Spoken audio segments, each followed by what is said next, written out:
Kira-kira kalau ditanya, sudah bisa melihat Allah belum? Sudah yakin melihat Allah belum? Pernah kan saya gambarkan dulu kalau kita misalnya kita masukkan tisu dalam air, ya, kan kekuasaan Allah meliputi segala sesuatu. Nah, jadi artinya apa?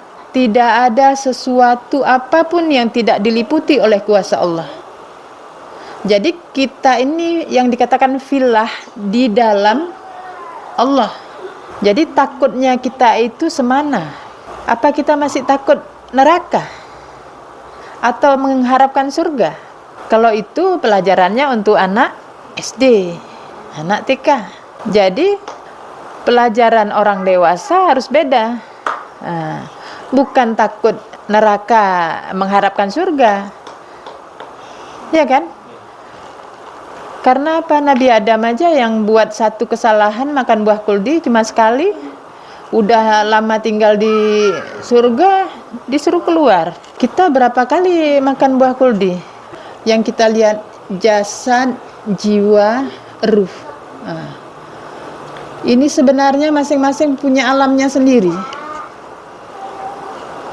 Makanya jasad berjodoh dengan jasad, ruh berjodoh dengan ruh.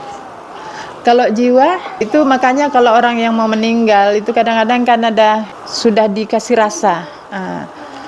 Kadang yang udah hampir nggak kontrol diri lagi itu, saya mau menikah lagi. Jadi kenapa sekarang terjadi manusia di akhir zaman ini banyak kehancuran? Inilah sebabnya. Karena apa yang diusahakan diawali oleh nafsu. Jadi masuk ke dalam jiwanya rasa kering, rasa nggak puas, rasa mau lebih banyak lagi.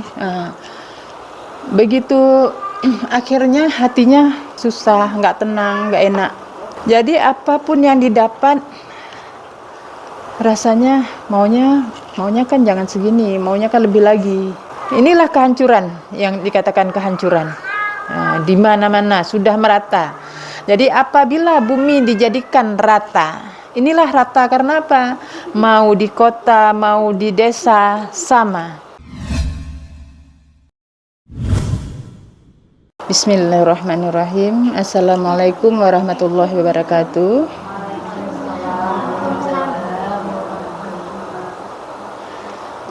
Segala puji kepada Allah dan selawat kepada Rasulullah Sallallahu Alaihi Wasallam. Dalam kita memulai kajian kita hari ini, yang pertama sekali ucapan segala puji bagi Allah itu terus kita laksanakan, kita sampaikan sehingga kita bisa bersyukur dengan apa yang kita dapati. Demikian juga salawat dan salam terus menerus kita harapkan kita bisa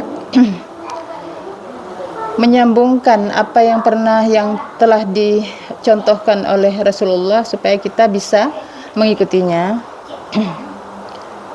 Jadi yang pertama sekali kita yang bisa lakukan di dunia ini hanyalah doa dan usaha. Saya malam ini ingin berharap, berdoa, meminta kepada Allah, semoga siapapun yang mengikuti pelajaran kita ini, apa yang sudah diajarkan oleh Rasulullah melalui Al-Quran dan Sunnah, terutama untuk kita semua ini, semoga Allah memberikan keselamatan iman, walaupun kita dipanjangkan umur ataupun waktu kita sampai pada saat yang dekat, karena kita nggak tahu kapan umur kita. Kemudian kepada siapapun yang sampai suara saya didengarnya, yang mereka mengikutinya, semoga Allah memberikan jalan keselamatan imannya semuanya. Jadi untuk saudara-saudara kita, kaum muslimin muslimat semuanya yang masih hidup dan yang sudah kembali kepada Allah, juga diberikan rahmatnya dari apa yang kita usahakan selama ini.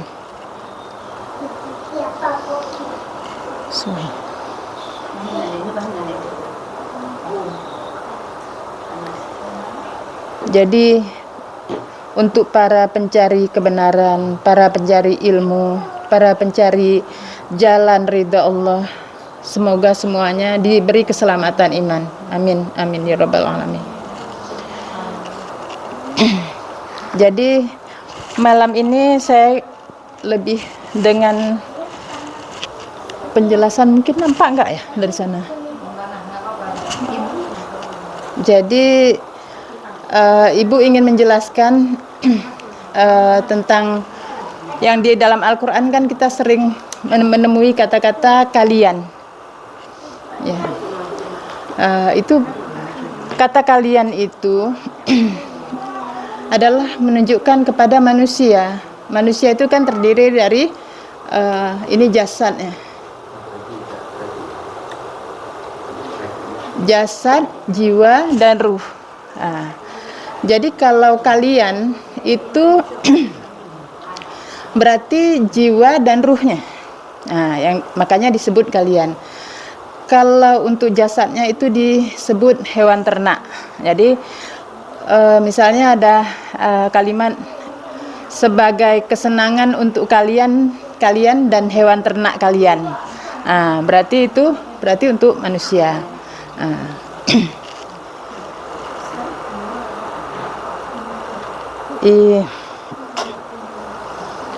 Jadi kemudian saya ingin menggambarkan kalau zaman dahulu kenapa ilmu itu mudah diserap dan mudah dipraktekkan. Karena dimulai dari sebelah kanan. Jadi kalau misalnya harta, tenaga, ilmu, ini kan sesuatu yang dicari oleh manusia. Jadi kalau dari sebelah kanan artinya itu dimulai dari niat baik. Niat baik itu masuknya dari ruh, dari hati. Jadi dari hati masuk ke dalam ruh, dari ruh masuk ke dalam jiwa, dari jiwa masuk ke jasad. Jadi di sini orang ini akan bisa bersyukur.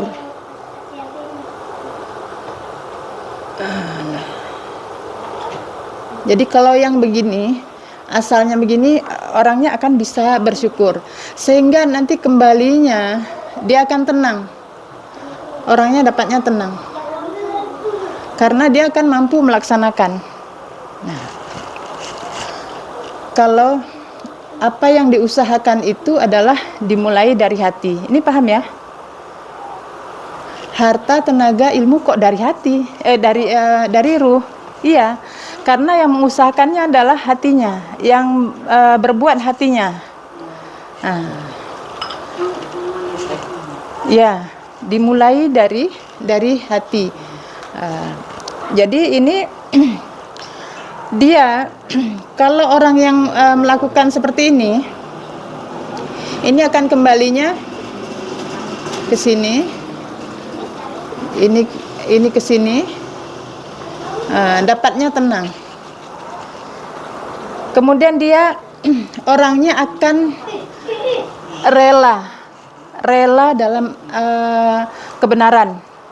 Apakah dia mati syahid itu mudah, jadi orangnya betul-betul karena didapatkan dari harta, tenaga, dan ilmu yang didasari oleh keikhlasan karena Allah. Nah, jadi orangnya akan pertama rela, ikhlas, kemudian senang ibadah. Yang keduanya senang ibadah, dan berakhlak mulia. Berakhlak mulia itu yang segala sesuatunya dia karena Allah. Nah, ini kalau yang dari sebelah kanan. Nah, ini kalau dibalik,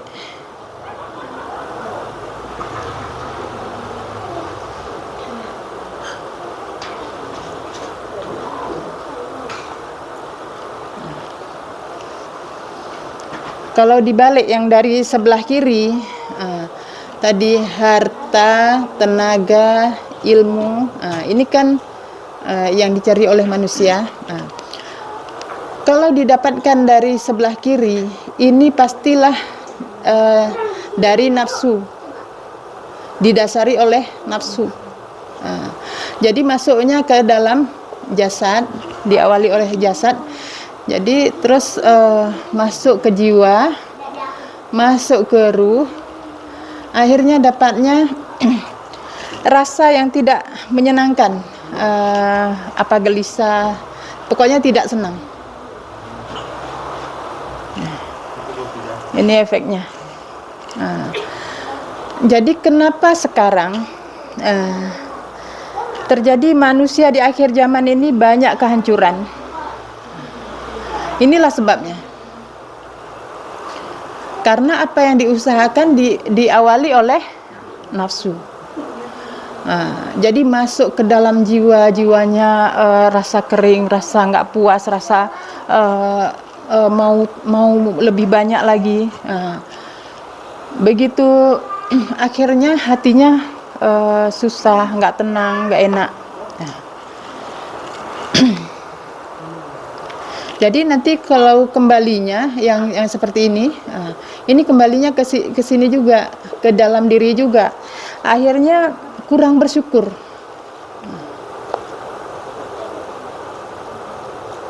Kurang bersyukur. Jadi apapun yang didapat rasanya maunya kan jangan segini, maunya kan lebih lagi. Ini arahnya ke dunia. Ya. Subhanallah. Jadi kalau sudah orang yang kurang bersyukur, tentulah dia akan kurang senang ibadah jadinya.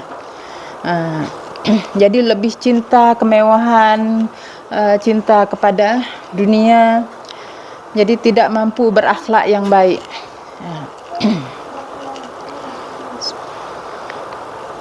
Ini kalau yang dari kiri. Nah, sekarang kenapa terjadi kehancuran di bumi ini? Karena walaupun kita belajar, kan kita mengisi jiwa melalui misalnya pengajian atau apa, didasari oleh harus bayar. Wajib bayar, ya kan? Kita sekolah, mengaji, semua kan untuk mendapatkan ilmu itu ditetapkan seperti itu. Kalau dulu itu untuk ngaji nggak dipatok, bahkan sekedar untuk lampu, untuk minyak tanah, gitulah minyak dulu kayak gitu. Jadi itu karena apa? Didasari oleh yang tadi dari sebelah kanan. Nah, inilah yang terjadi. Kenapa kehancuran sekarang ini terjadi? Ini yang kita harus ada perubahan dalam diri kita. Kita mulai dari diri kita. Ya.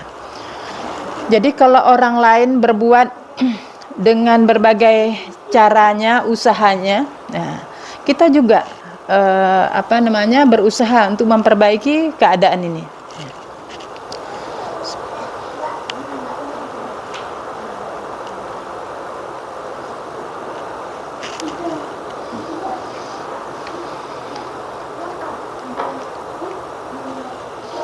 Jadi dari ini yang kita lihat jasad, jiwa, ruh.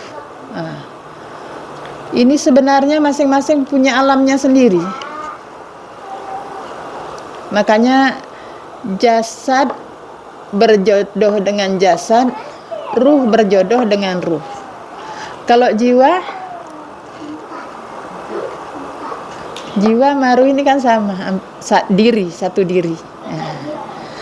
Jadi tapi dia hidup nanti di alam barzah. Itu makanya kalau orang yang mau meninggal itu kadang-kadang kan ada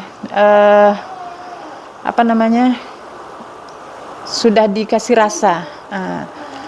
Kadang yang udah hampir nggak kontrol diri lagi itu, saya mau menikah lagi. Ada yang kayak gitu, ngomong saya mau menikah lagi.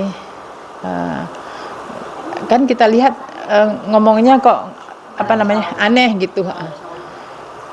Tapi itu berarti menunjukkan bahwa dia itu punya sesuatu yang baik. Artinya karena di sana nanti seperti tidurnya pengantin baru. Nah, ini orang yang yang baik. Jadi itu tanda-tanda baik kalau ada yang misalnya kita lihat orang seperti itu. Waktu mau meninggal ngomongnya saya mau menikah lagi, itu berarti baik? Ada kalau ada yang seperti itu. Jadi dari alur yang saya sampaikan tadi nampaknya kan kecil, ya. Tapi itu efeknya sangat besar. Sebenarnya dari situ aja kita bergerak. Bagaimana sekarang untuk bisa kita memulai sesuatu dari sebelah kanan, dari keikhlasan itu. Makanya inilah yang dikatakan hati ini memang gambarnya kalau seperti ini, sebenarnya jasad kan yang di dalamnya. Kalau gambarnya kan begini. Jadi ada ruh, ada jiwa gitu kan dalam diri. Tapi karena untuk menjelaskan, jadi saya buat seperti itu ya. Jadi inilah yang dibilang mata. Jadi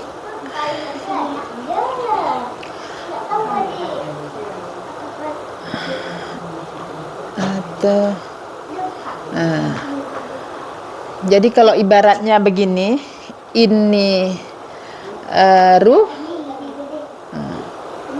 ini jiwa, ya, iya, ini jasad. Jadi inilah yang dibilang mata hati. Nah, ini mata hati yang untuk memenuhi urusan dunia. Nah, ini yang untuk urusan akhirat. Nah, jadi makanya kalau yang dibilang dajjal berarti ininya udah buta. Mata hati yang sebelah sini buta. Nah, inilah yang dibilang dajjal. Jadi dajjal itu dalam diri manusia, merasuk dalam jiwa. Jadi jiwa yang dipenuhi oleh ini tadi, jadi bergeraknya dengan nafsu. Makanya orang kita jelaskan tentang dajjal itu di mana dalam dirinya bingung. Karena apa yang digambarkan dulu seperti fisik besar.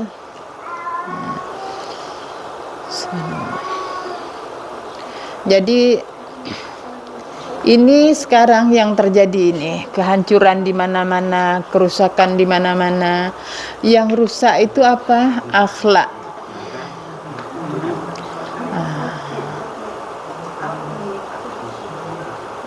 Jadi akhlak manusia itu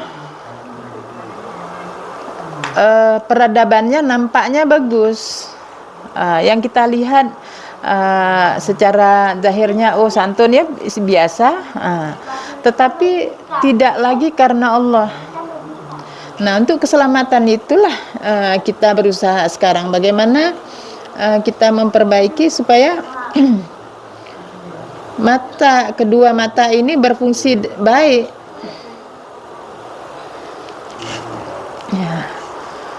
Jadi mata sebelah kiri, mata hati sebelah kiri ini untuk memenuhi kebutuhan diri sehingga arah ke kanannya jelas terang. Ini yang kita harapkan.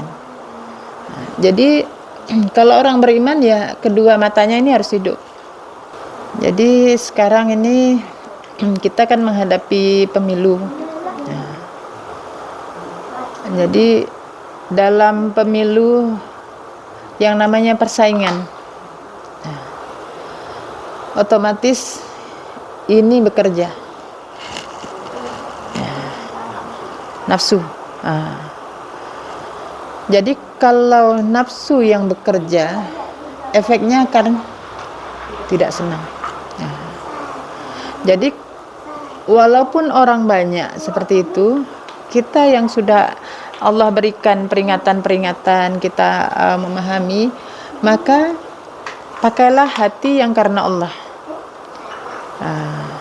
Jadi memilih pemimpin itu memang kita harus menggunakan hati. Kita melihat secara kacamata kita yang kita tahu ilmunya bagaimana. Ya Allah, Engkau yang mengetahui. Kita kan secara fisiknya aja yang kita bisa tahu, yang di dalamnya nggak tahu. Ya. Jadi kerjakan itu mulai dari sebelah kanan. Ya. Itu baliknya untuk kita sendiri. Walaupun orang kacau, kita nggak kacau, insya Allah. Ya. Kira-kira Oh. Ya. Ya, di antara yang lo pegah penuh kan?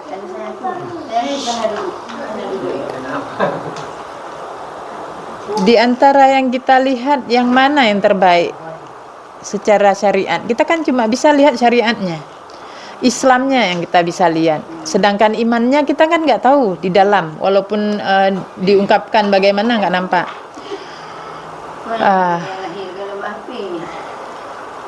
Ya,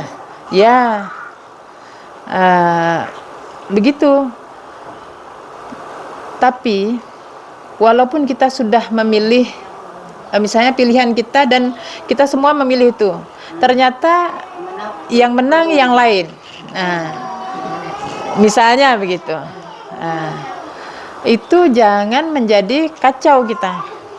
Itulah keputusan Allah namanya. Ya, walaupun misalnya terjadi kecurangan atau gimana, namanya kita kan cuman berusaha. Semua sudah Allah yang ngatur. Ini kehidupan ini diatur. Yang kita jangan lupa bahwa semua dari yang paling kecil sampai yang paling besar sudah diatur. Jadi jangan hati kita jadi kesal dengan orangnya, marah dengan siapa, jangan. Ya. Kalau memang kemungkaran, kalau misalnya ada kecurangan, kemungkaran, boleh marah, tapi jangan lama, sebentar, harus kembali lagi, kembali tasbih. Ya. Jadi menghadapi yang seperti ini sekarang artinya kita sedang menghadapi lagi disulut api lagi dinyalakan, jangan terpancing. Jadi yang punya bensin, itu tutuplah rapat-rapat bensinnya. Apa itu yang emosional, rapat-rapat. Karena dengan apa yang terjadi kita nggak tahu kan. Itulah ujian Allah. Jadi setiap mungkar kita harus dengan tangan kita hadapi. Kalau nggak mampu dengan tangan, dengan mulut. Nggak mampu dengan mulut, hati tidak suka atau benci. Ya. Jadi itu yang diajarkan. Tapi sekarang ini memang kemungkaran sudah kita lihat di mana-mana. Terang-terangan semuanya. Ya. Kita nggak mampu lagi. ya akhirnya kotor yang ada. Kayak ada misalnya tai ayam di depan rumah, semua nggak suka, semua benci, nggak mau bersihkan, akhirnya bertambah lagi. Nah ini kondisi dunia ini sekarang dengan yang terjadi nafsu manusia yang sudah begitu banyak, itulah mengotori. Jadi kalau dilihat dari sisi ruh, itu kita ini memang sudah hancur sehancur-hancurnya. Kalau dilihat dari sisi ruh, karena apa? Berbuat bukan karena Allah lagi. Padahal diciptakan kita untuk beribadah kepada Allah, tapi sudah berbuat karena nafsu. Inilah kehancuran yang dikatakan kehancuran. Di mana-mana sudah merata. Jadi apabila bumi dijadikan rata, inilah rata karena apa? Mau di kota, mau di desa, sama. Semua udah menggunakan cara-cara untuk mengikuti nafsu, untuk senangnya itu lebih didahulukan.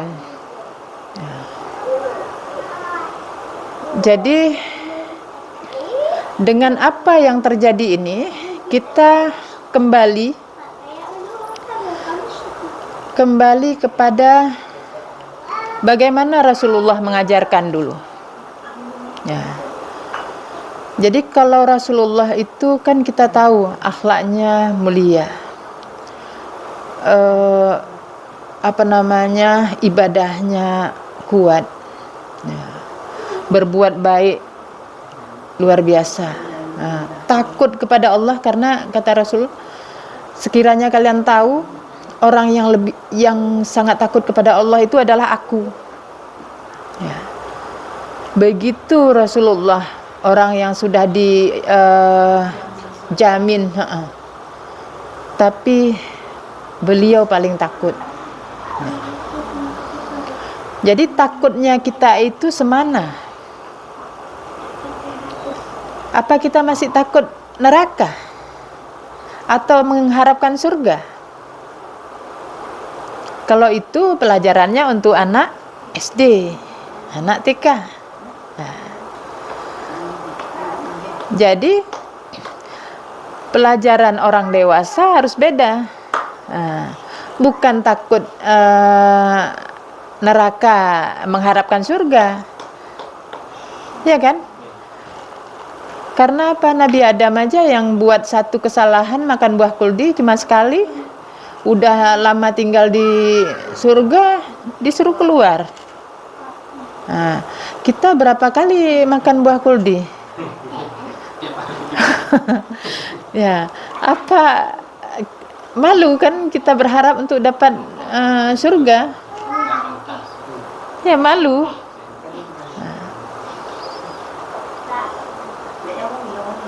Jadi yang kita perbaiki sebenarnya gini, cinta kita itu, cinta yang sejati. Carilah diri yang sejati, diberi makan yang sejati. Ini sejati kita, bukan fisik kita. Jadi kalau dulu, karena saya ya kita di sini budayanya seperti ini, mungkin hal-hal kita kan bahasanya biasa kurang halus, kurang sopan ya kita bahasanya gitu. Begitu kita melihat orang yang berbahasa bagus, sopan, oh ya Allah, ternyata saya jauh kurang dari itu. Nah, itu dikarenakan apa? Kita nggak paham Al-Quran. Begitu kita paham Al-Quran, maka itu membuat kita merasa malu dengan apa yang pernah kita lakukan, yang pernah kita berbudaya, Dari yang dari dalam lah. Kalau yang dari luar mungkin kan nggak nampak ya. Nah, ini yang dari dalam. Subhanallah. Jadi Al-Quran itu bahasanya sangat santun, sangat halus. Nah, sehingga harus dipahami. Dan untuk kita yang di zaman akhir ini, karena ilmu dunianya udah canggih, maka tuntutan untuk memahami Al-Quran dan Sunnah itu kita harus seimbang. Berarti harus benar-benar paham. Kalau dulu orang sekedar tahu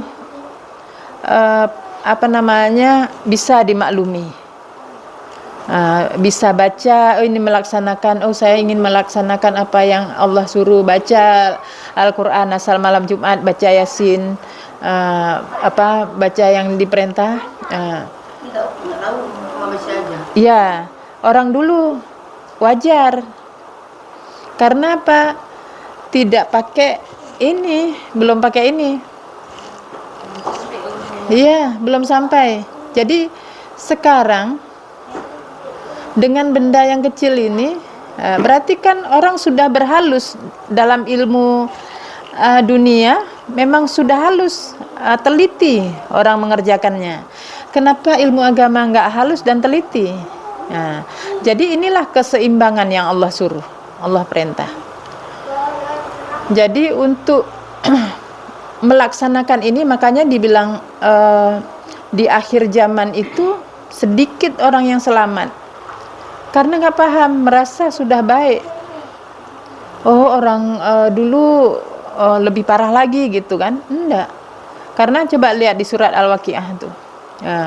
Jadi orang-orang yang didekatkan itu segolongan besar dari orang dahulu, segolongan kecil dari orang kemudian. Itu orang-orang yang didekatkan. Terus orang golongan kanan itu segolongan besar dari orang dahulu, segolongan besar dari orang kemudian. Artinya golongan kanan itu dia buat salah tapi dia juga bertobat. Golongan kiri segolongan kecil dari orang dahulu, segolongan besar dari orang kemudian. Itu jadi kita ini yang kita harus siapkan untuk menghadapi ini. Al-Quran itu kan peringatan untuk kita, sebagai peringatan dan kabar gembira untuk orang-orang yang beriman. Peringatan untuk orang-orang yang ingkar. Jadi ingkar itu jangan dibayangkan untuk orang lain. Jadi kalau kita mengingkari atau melanggar hukum Allah, itu masuk di situ ingkar. Jadi kalau dengan pengajian yang seperti ini, kajian yang seperti ini, kita masih merasa santai, atau ini berarti kita harus betul-betul bersihkan ini. Timbul rasa takut yang betul-betul karena Allah. Karena musuh kita itu nggak terasa datangnya.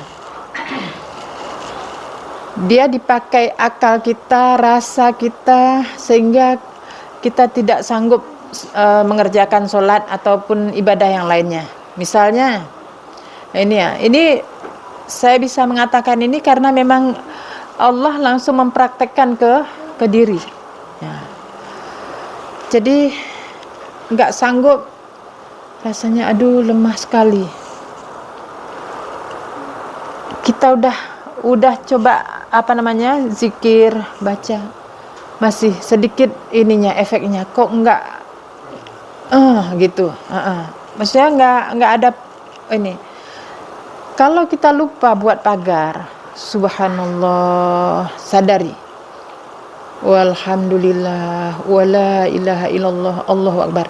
Tapi kalau itu kita langsung dari lemah itu terbangun, sehingga kita kuat. Waktu kita sudah bangun, kita zikir nafas itu, mohon kepada Allah, tahan, dengan insya Allah kita akan kembali pulih. Inilah perang di zaman ini. Jadi yang mana itu? Jangan kita pikir untuk waktu untuk lemah aja, bukan. Saat kita rasanya senang, lalai dengan ini kan rasanya enak, asyik, mau tambah lagi. Ini apa ya? Itu ada yang merasuk dalam diri kita. Ataupun sesuatu pekerjaan yang membuat kita lalai, atau rasa tidak senang kepada seseorang. Kalau masih ada yang seperti itu, gibah masih ada, membicarakan orang walaupun dalam pikiran, ini kita masih terpengaruh banyak. Jadi sampai tidak ada itu lagi. Yang ada subhanallah, maha suci Allah yang mengatur semuanya. Jadi ini saya kan sudah jelaskan satu persatu kemarin, cara mengenal Allah melalui diri. Kita sampaikan ini, nanti saya jelaskan satu yang sekalian untuk apa kita paham dalam mempraktekkan kita menghadap kepada Allah itu bagaimana. Kira-kira kalau ditanya sudah bisa melihat Allah belum?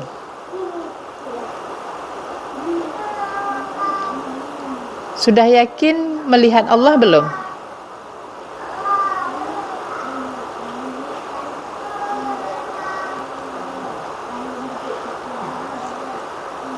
Iya, memang melihat dengan rasa. Jadi yang pernah kan saya gambarkan dulu, kalau kita misalnya kita masukkan tisu dalam air, ya, kan kekuasaan Allah meliputi segala sesuatu. Jadi artinya apa?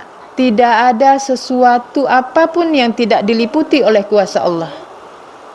Jadi kita ini yang dikatakan filah di dalam Allah. Jadi kalau misalnya kita taruh tisu dalam, kita celupkan di air misalnya, itu tisu itu kan masuk ke dalam air. Artinya tisu itu diliputi oleh air. Kita bayangkan tisu itu kita taruh di air laut. Misalnya itu. Jadi berarti tisu itu dikuasai oleh air, ya kan? Nah, kalau kita bayangkan kita itulah tisu itu, air itu kekuasaan Allah, kita dalam kuasa Allah, ya kan? Artinya kita menghadap ke arah manapun, itulah ke arah Allah.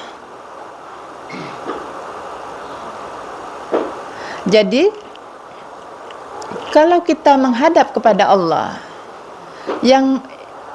yang siaga, yang harus siaga itu siapa? Kita.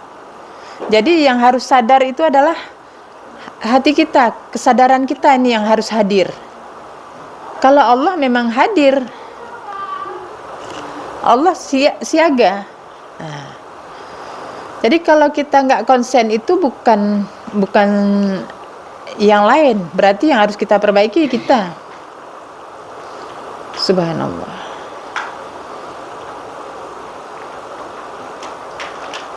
Jadi kalau kita sudah bayangkan kita itu seperti tisu itu, dalam air yang begitu luasnya, ya kan tidak terjangkau kemana arahnya. Jadi hanyalah pertolongan Allah saja yang bisa kita harap. Pertolongan Allah itu yang mana?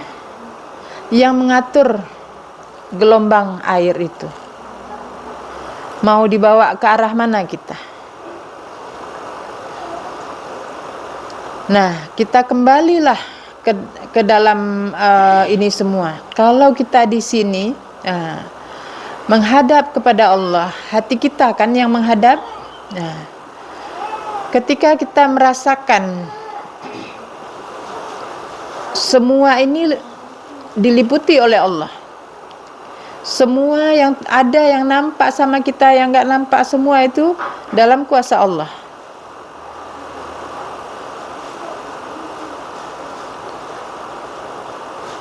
Apakah bisa merasakan bahwa kita sudah menghadap kepada Allah? Adakah sudah tersambung hati kita kepada Allah? Nah, kalau ini sudah tersambung,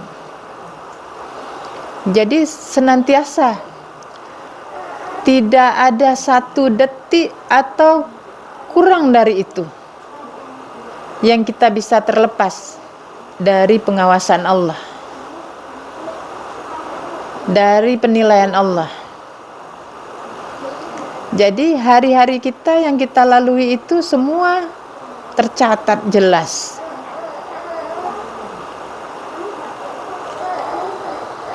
Subhanallah walhamdulillah.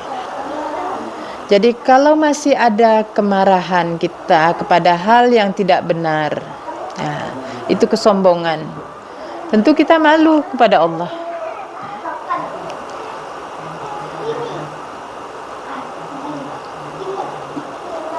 Nah, ini yang nanti kita akan ditanyai.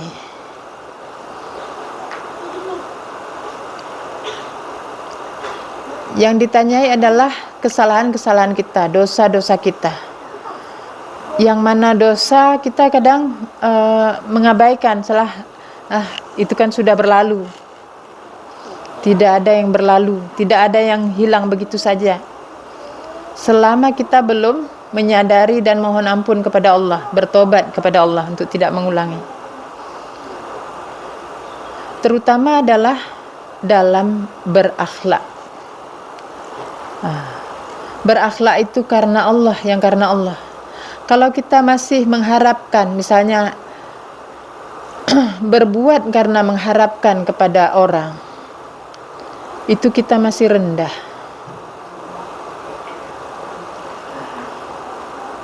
Jadi di zaman kita ini, inilah yang kita harus kita buat inovasi perubahan, terutama dalam diri kita dulu,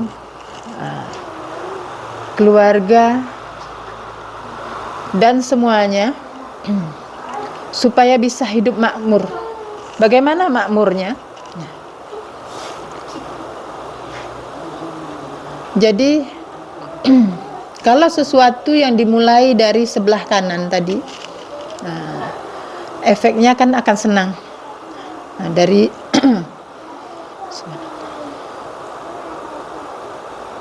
makanya yang saya diajarkan itu, kalau misalnya kita mendapatkan kesenangan atau sesuatu makanan atau apa saja, kita kan punya orang tua mungkin yang sudah meninggal ataupun masih hidup. Kita ingin supaya ruh dan jiwa mereka mendapat yang kita rasakan, kesenangan.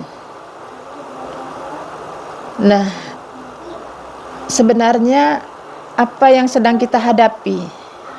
Apakah kita dalam majelis seperti ini, atau menghadapi hidangan, ataupun apalah yang kita, enggak lama, waktunya sebentar, minta sama Allah, ya Allah, apa yang saya rasakan ini, yang saya senang hari ini, rasakanlah, berikanlah nikmatnya untuk mereka-mereka yang saya cintai, ya Allah, kepada Rasulullah, kepada ruh orang tua saya, kepada leluhur saya, nenek kakek kita semuanya, kaum muslimin muslimat yang sudah tiada, maka mereka itu akan merasakan nikmat yang kita berikan. Nah, Tapi budaya yang seperti ini udah jarang orang untuk mengingat itu. Jadi inilah akhlak. Akhlak dengan sesama. Jangan kita berpikir yang dohir aja. Karena mereka itu tidak bisa berbuat untuk dirinya, tapi masih bisa berbuat untuk kita, berdoa untuk kita masih. Tetapi kita memberikan itu bukan karena kita mau apa yang kita harapkan dari mereka, bukan itu. Tapi karena apa? Allah menyukai orang-orang yang berbuat baik karena perintah Allah. Jadi berbuat baik itulah dia. Bukan hanya yang zahir, yang batin. Itu banyak yang bisa kita lakukan. Walaupun kita duduk di rumah, walaupun kita yang punya hanya apa, tapi rasa senang itu tidak dengan ukuran benda. Begitu kita mendapat sesuatu yang bisa kita syukuri, alhamdulillah ya Allah, senang hati kita, lapang dada, ya Allah, ampuni saya. Kita kalau dikasih kesenangan itu, jangan kita pikir besok akan dapat senang lagi, khawatir. Karena apa? Ini ujian rasa ini. Ya Allah, ampuni saya, ampuni kedua orang tua saya. Barangkali dulu mereka pernah merasakan yang seperti ini, lupa bersyukur atau apa. Untuk orang tua kita, ampuni mereka ya Allah. Berikan doa. Nggak lama, hanya tapi kita ingat kepada Allah. Nah, inilah harus tumbuh cinta. Bagaimana berdoa kalau nggak ada cinta? Kalau ada kebencian atau nggak ada rasa sayang? Alhamdulillah. Jadi malam ini kita lebih banyak begini. Yang saya khawatir,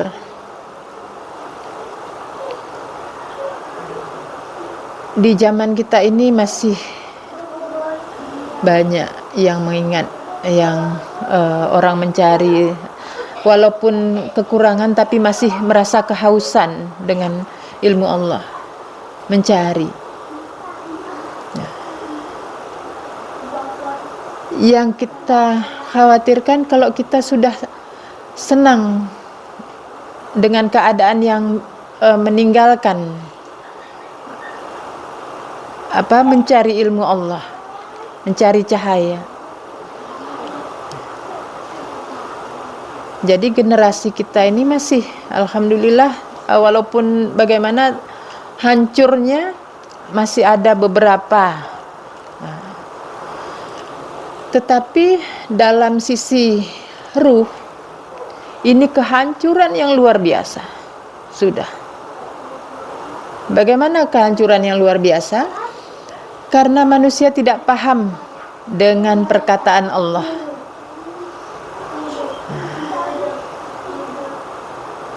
Jadi contoh ini seperti ini.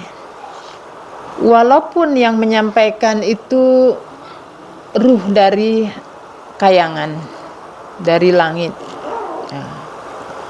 Misalnya, oh ini nanti akan terjadi gunung meletus,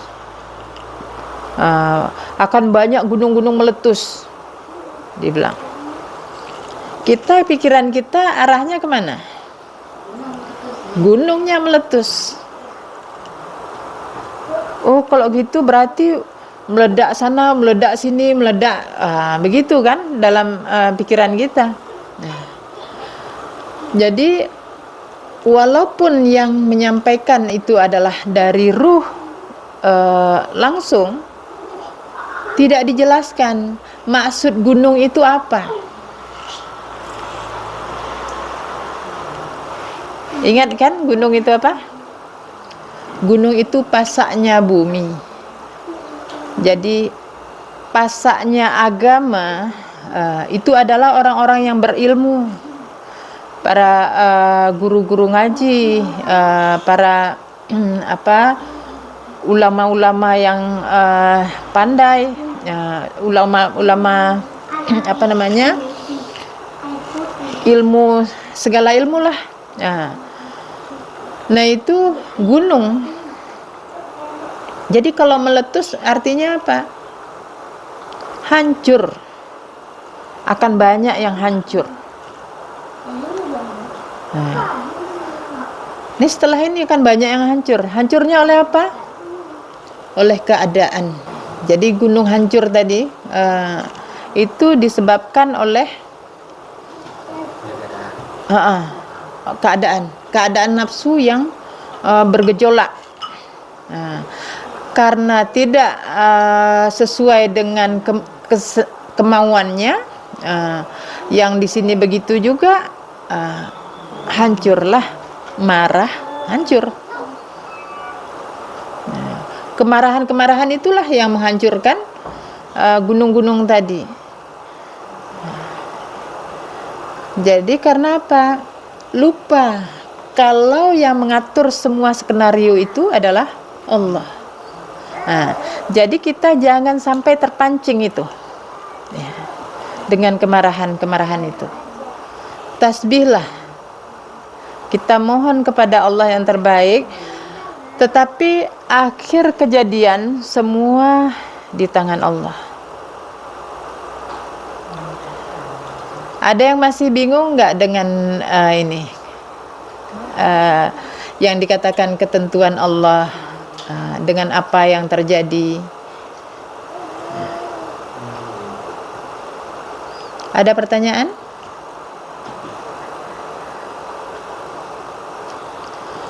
Jadi intinya yang kita jaga hati untuk apa? Memulai segala sesuatu dari sebelah kanan. Tapi jangan kita hanya mengingat secara syariat ya.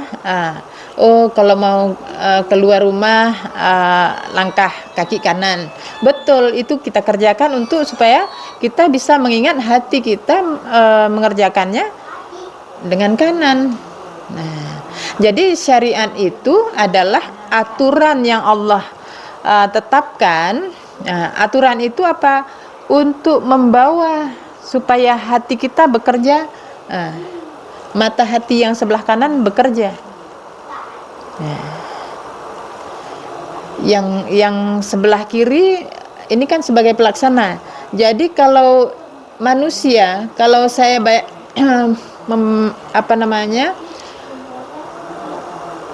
mengibaratkan manusia itu, kita itu yang mana sebenarnya?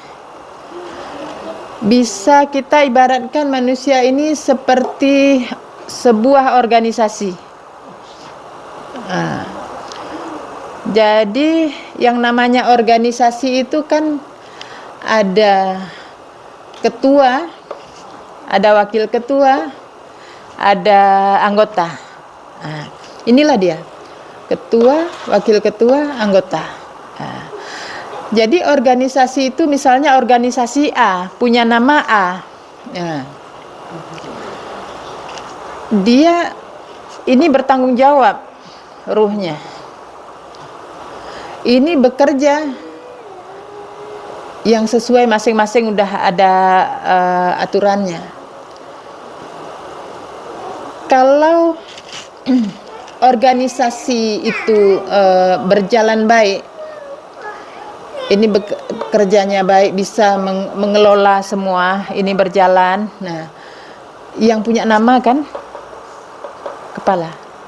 Nah, jadi kalaupun bubar organisasinya, kan nggak ada lagi yang namanya A tadi, organisasi A itu udah nggak ada lagi karena udah bubar.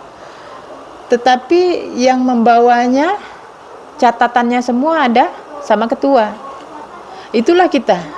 Jadi kalau kita bayangkan kita itu yang mana, coba kita ingat, subhanallah, maha suci Allah yang ngatur semuanya, yang ngatur Allah. Alhamdulillah sebelah kanan. Segala puji milik Allah, harta, tenaga, ilmu yang kita terima, yang kita beri, yang kita kerjakan punya Allah semuanya. Wala ilaha illallah, tidak ada lain sembahan yang kusembah kecuali Allah. Menyembah itu mengikuti dengan tunduk patuh. Menyembah Allah berarti mengikuti Allah. Mengikuti Allah berarti mengikuti Al-Quran. Jadi ini modul peraturan, modul itulah Alkitab, Al-Quran. Sandaran kita. Allahu Akbar, kan punya Allah nih. Depan punya Allah, sebelah kanan punya Allah, belakang punya Allah. Allahu Akbar, itu yang terjadi. Yang terjadi, yang berkehendak juga Allah. Yang kita itu yang mana? Coba, yang mana yang kita tuh?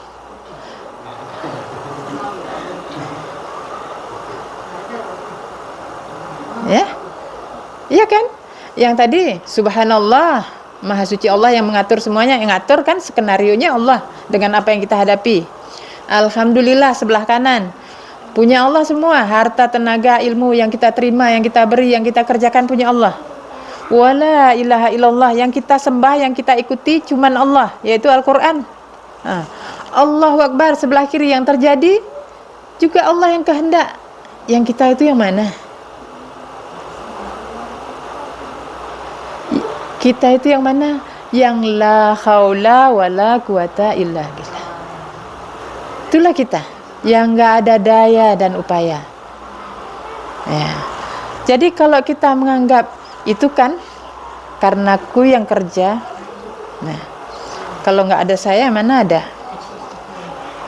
Nah, itu orang yang lupa siapa dirinya. Ya. Paham nih? Subhanallah. Makanya kita yang dikatakan inna lillahi wa inna ilaihi rajiun. Nah, kita itu dari Allah akan kembali kepada Allah. Kapan kita kembali kepada Allah? Ya, kita sekarang nih kembali ke Allah. Dengan kita sadar tadi subhanallah walhamdulillah wala ilaha illallah Allahu Akbar. Jadi kan tetap yang membuat rasa tidak enak itu musuh. Itu rumusnya gitu. Yang membuat rasa tidak enak itu musuh. Tetapi dengan izin Allah. Kenapa Allah izinkan? Berarti ada yang kita langgar. Kalau kita nggak ada, kita langgar, nggak akan ada. Jadi rumus itu memang udah sedemikian. Jadi begitu kita melanggar sesuatu ketentuan, terikut keinginan kita, maka disitulah iblis ada kesempatan masuk. Maka untuk kita tahu, mengenal diri tadi, yang mana diri kita itu, gak ada. Jadi ini kan sering nafsu itu, kalau kita keinginan kita ini maunya kan begini. Contoh ini kan saya mendapat sesuatu rezeki lah, kemudian saya simpan ini nanti kalau untuk perjalanan saya simpan. Terus udah saya simpan, itu ada yang minta bantu saya. Oh ya, saya ada itu teringat, tapi nggak tahu lagi di mana. Saya cari, nggak ada, tapi nggak tahu lagi di mana. Tapi saya tahu ini nggak hilang. Ini nggak hilang, cuman saya nggak tahu di mana.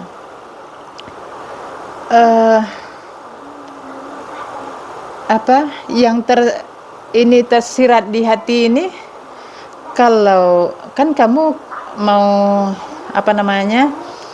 mau pakai untuk perjalanan, nanti kalau dikasih nampak kamu habiskan gitu. Ya juga ya kan, tapi ini sayang ini orang butuh gitu, nggak dapat. Eh, Begitu udah nantilah saya coba ya, saya cari nanti kalau dapat saya hubungi, apa namanya, saya kasih tahu, di telepon, oh nggak dapat juga, oh ya udahlah kak, udah. Habis itu pas ininya ketemu, udah selesai, orang nggak jadi lagi butuh sama kita.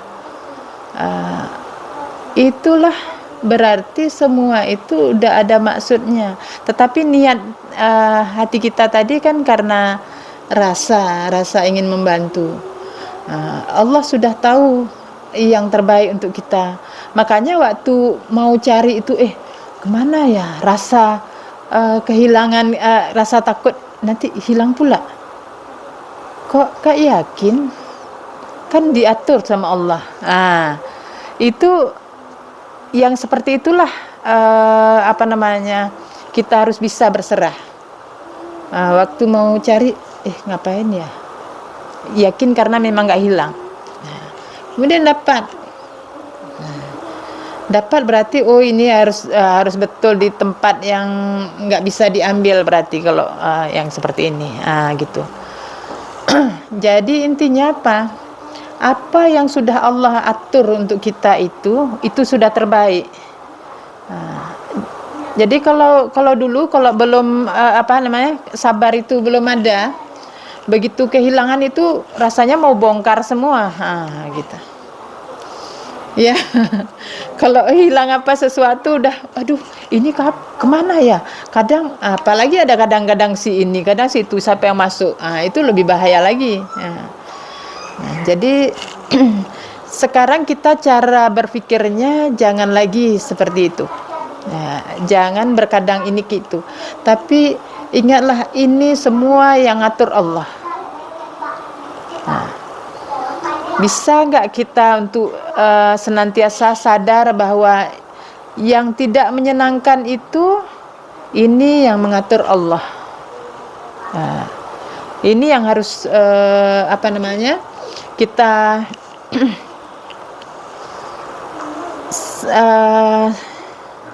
sadar, kita supaya sadar selalu dalam senang, dalam tidak senang. Makanya yang tadi kita harus kenali bahwa kita itu dalam lautan tadi, jadi tidak ada kekuatan apapun. Kita itu yang mana organisasi kita itu. Jadi organisasi terkecil kalau dulu kan kita belajar katanya keluarga ya. Jadi ternyata organisasi terkecil itulah kita. Makanya di Al-Quran itu yang dikatakan perumpamaan dua orang bekerja sama saling bersengketa, dan yang satu menguasai penuh. Adakah sama kedua perumpamaan? Jadi kalau menguasai penuh dengan ini bekerja sama saling bersengketa, adakah sama kedua perumpamaan? Jadi ini kalau yang bersengketa inilah orang yang jiwanya masih susah, gelisah, karena yang ini maunya ke arah dunia, jiwanya mau ke arah dunia, yang ini takut kepada Allah, masih susah.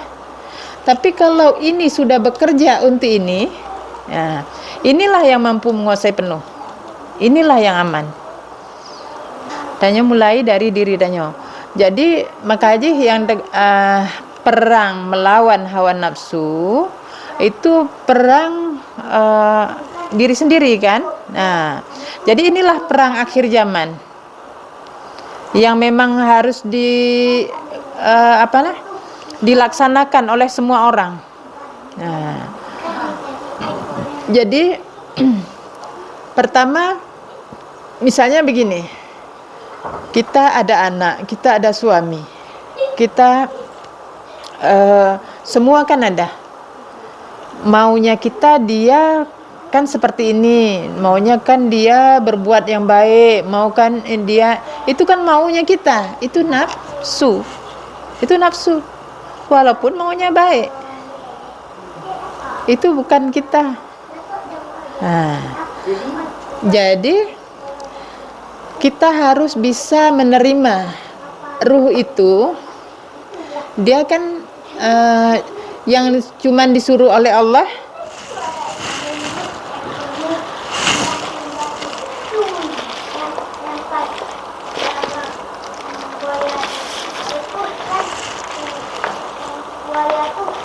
Ini balik lagi. Kita yang disuruh itu kan cuman sabar sama syukur. Kalau syukur nggak mampu, syukur ini kan senang, berarti sabar dulu. Nah, kalau sabar juga nggak mampu, misalnya kan, aduh, ini kok terlalu sekali atau melampaui batas menurut kita gitu. Gimana mau bisa sabar? Hati kita nggak bisa sabar misalnya, berarti perang. Ini yang harus kita perang. Yang kita perangi siapa? Bukan orang lain. Ini diri kita sendiri, keinginan kita sendiri, keinginan yang maunya orang lain harus seperti itu yang kita harus perangi. Kita harus ingat Subhanallah.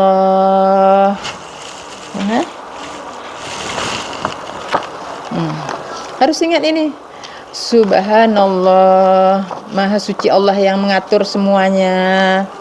Nah, jadi kita ingat Maha Suci Allah yang mengatur semuanya. Saya begini, orang lain begitu, yang ini begini, yang itu begitu, semua diatur oleh Allah. Nah, jadi jangan kita yang mau ngatur orang itu begitu. Jadi memang harus diperang yang nafsu, yang maunya seperti mau kita. Jadi maunya seperti mau kita, tapi kan yang terbaik maunya. Tapi kan yang ngatur kan Allah. Dunia ini yang ngatur Allah. Jadi berbohong betul sebenarnya. Bukan. Gimana sih cara datur? Misalnya pagi nggak mau bangun. Nah, kita minta waktu sebelum membangunkan itu kita minta dulu sama Allah, ya Allah,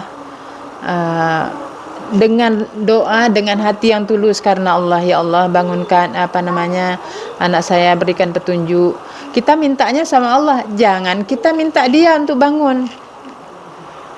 Jangan minta sama orang. Kalau kita minta sama orang tidak akan mampu memenuhi untuk kita. Jadi itu ke orangnya cuman sebagai usaha. Usahanya apa? Inilah yang saya kerjakan ini karenamu ya Allah. Karena Allah suruh untuk berbuat baik, untuk mengingatkan saya kerjakan ini. Ya Allah, engkau yang ini. Jadi kalaupun dia nggak bangun, kita nggak akan marah karena kita mintanya sama Allah. Tapi kalau kita minta orang itu untuk bangun, nah, paham nggak? Ya, kita minta sama orangnya nggak akan memenuhi untuk kita. Ya, jadi yang kita minta sama Allah apapun itu, coba nggak usah diperhatikan ke situ. Hatinya perhatikan dengan apa yang saya sampaikan. Abaikan semua itu. Niatnya yang harus dikuatkan. Inilah. Jadi iblis itu dia akan kalah dengan kemauan kita yang benar karena Allah. Karena Allah bilang tipu daya setan dan iblis itu sangat lemah. Berarti kita yang kuat. Jangan kita memaksakan atau kehendak kita ke orang lain. Itu nafsu. Berdoa, usahanya tadi misalnya kita mau bangunin anak atau siapa. Kita jangan minta orang itu untuk sama orangnya. Kita minta sama Allah. Sama orangnya ini cuma sebagai usaha. Ini contoh ya. Suami kita punya uang banyak. Nah, kita butuh sekali. Nah, kalau kita minta, Bang, kasih saya uang, udah nggak ada uang di belanja di dapur nggak ada lagi. Kita minta sama orangnya, bisa jadi nggak dikasih. Kalau nggak dikasih, timbul kecewa. Banyak sedih. Nah, itu yang salah siapa? Salah sendiri. Minta sama orang, tidak akan bisa memenuhi. Coba kalau kita minta sama Allah, ya Allah, saya butuh sekali ini. Walaupun ada atau tidak ada, itu akan datang. Bisa jadi kita duduk aja di sampingnya. Nah, ini ambil. Ya kan? Gak payah. Tapi kalau kita minta langsung sama orang, belum tentu.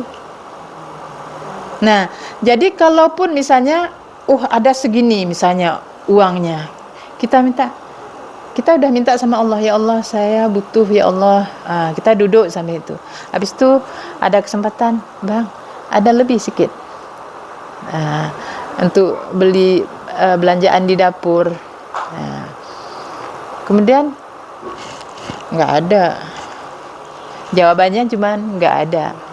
Nah, nggak dibilang punya siapa, nggak ada. Kalau kita tidak minta ke Allah dulu, pasti sedih, kecewa. Tapi karena kita sudah minta ke Allah dulu, itu tidak akan ada rasa itu. Sedih, kecewa itu tidak akan ada. Karena apa? Di sini sudah Allah bentengi dengan apa? Sangka yang baik. Oh, berarti bukan punya beliau. Atau apa?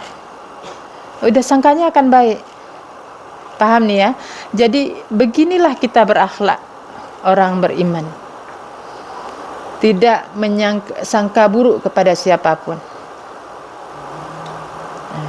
Apalagi suami itu majikan, ya, majikan zahir, majikan yang sebenarnya Allah. Jadi kalau masih ada kita rasa kesal, rasa apa, nah ini masih ada kesalahan-kesalahan kita yang kita harus kita perbaiki. Jadi inilah di zaman kita ini tuntutan keseimbangan, ilmu dengan ilmu dunia yang sudah canggih, maka ilmu agamanya harus canggih. Ilmu agama yang canggih adalah yang langsung ke sumber. Jadi segala sesuatu itu kembali ke sumber. Yaitu tadi kita mau membentuk apapun, mintanya sama Allah. Jadi manusia ini cuma sebagai usaha, yang lainnya itu cuma sebagai usaha. Jadi tanda orang yang beriman, dia akan tawakal. Dengan apa yang terjadi, dia sudah berdoa, sudah berusaha, masih seperti itu dia tawakal. Dia berusaha lagi, berdoa lagi, berusaha lagi. Karena apa? Akhir tujuannya itu adalah ridhonya Allah. Dia mengerjakan, dia berbuat itu karena cuma berharap Allah ridho. Tapi kalau orang ingkar, itulah dia karena masih dia langgar yang ketentuan itu, sehingga dia hanya mengikuti nafsu. Kalau menimpa musibah atasnya, dia bersedih. Kalau senang terlalu senang, kalau sedih pun terlalu sedih, bahkan putus asa. Mungkin malam ini segini dulu yang Ibu sampaikan. Kalau nggak ada pertanyaan lagi, karena udah jam 11, janjinya jam 11 ya. Kalau saya sih nggak apa-apa. Nanti kalau ada yang mau bertanya boleh. Ini. Yang intinya saya tutup dulu. Semoga kita semua bisa melaksanakan apa yang Allah berikan melalui saya ini, lisan saya ini, dan kita bisa melaksanakannya semua. Kemudian kita bisa menularkan dengan apa yang kita mampu itu kepada keluarga, kepada sesama. Semakin luas, maka itu adalah kebaikan yang kita pancarkan itu semakin banyak dan hasilnya adalah untuk diri kita sendiri. Jadi yang benar semuanya dari Allah, yang salah saya mohon ampun kepada Allah dan minta maaf. Kadang tutur kata saya masih banyak yang kurang